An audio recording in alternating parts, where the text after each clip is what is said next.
أعوذ بالله من الشيطان الرجيم. بسم الله الرحمن الرحيم.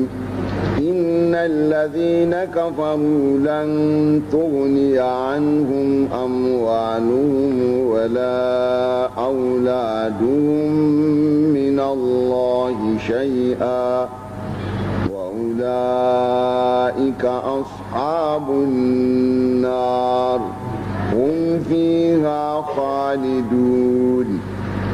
مثل ما ينفقون في هذه الحياة الدنيا كمثل ريح فيها سر أصابت حرث قوم ظلموا كمثل ريح فيها سر أصابت حرث قوم ظلموا أنفسهم فأهلكته وما ظلمهم الله ولكن أنفسهم يظلمون.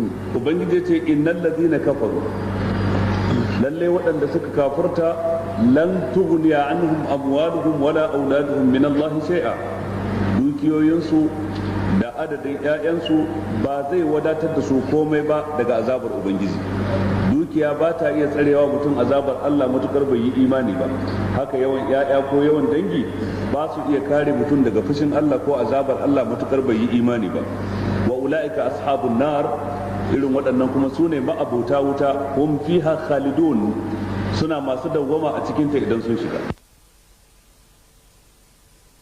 Ƙungiyoyin kafirai na duniya sukan ba da agaji ko na kayan abinci ko kayan tufafi na sawa ko magani, misalin irin abin nan da suke ciyarwa a wannan rayuwa ta duniya, rashin tasirinsa kamar talirihin, kamar misalin iska ce ta taso.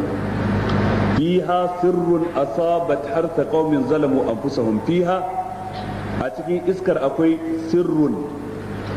Lafazin asir bisad yana nufin albardu shadid, sanyi mai tsanani. Waɗansu malaman sun fassara shi da cewa annar, wuta, kamar iska ce ta taso kuma tare da wuta, ko kuma iska ta taso tare da sanyi mai tsanani. Wuta kawai sai ta sauka a wata gona, ta haɗiɗiye ta cinye dukkan amfanin gonar gaba ɗaya, ko kuma da iskar ta taho tare da sanyi mai tsanani sai ta sauka a wata gona ta lalata dukkan amfanin gonar. Domin idan mun fassara sirru da cewa shine iska a wato sanyi mai tsanani, wato irin sanyi na jaura wanda yakan busar da bishiya da ganyenta ma gaba daya, idan ya sauka akan amfanin gona yakan lalata amfanin gonar ta zanto kamar an kona ta gaba daya. To ballantana kuma idan mun fassara sirrun da cewa ana nufin wuta kenan. Asabat harsa qaumin zalamu anfusahum, lafazin har wato masdar ne na harasa yahrisu, harsan yana nufin noma, abinda aka noma. To amma kuma alhars ana amfani da shi a matsayin almahrus, wato min babu itlaq almasdar ma iradati ism almaf'ul. Alhars ana nufin almahrus, yani kama rihin fiha sirrun asabat mahrusa qaumin zalamu anfusahum fa ahlakathu, gaba ɗaya sai ta lalata shi, ya daidaice ya zanto baya da amfani. Ubangiji ta'ala ce wa ma zalamahum Allah, ubangiji ta'ala bai zalunce su ba, walakin anfusahum yazlimun, sai dai kawunan su suke zalunta su da kansu. Wato abinda ake nufi, duk abinda kafirai suke ciyarwa na dukiya dan tallafa ma, dan agazawa da sunan jin kai, da sunan tausayin bil adama, su kai taimako can, su kai agaji can, ko miliyan da suka kashe ba da tasiri a wajen Allah, kuma ba za a ba su lada ba, domin suna yin abin yana lalacewa.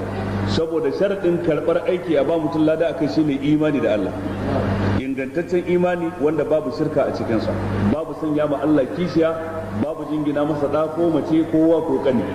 Wannan shine hakikanin imani da Allah. Wanda yake da irin wannan imanin, to idan yayi aiki na gari, sai wannan imanin ya zama sababin karɓar aikin nashi.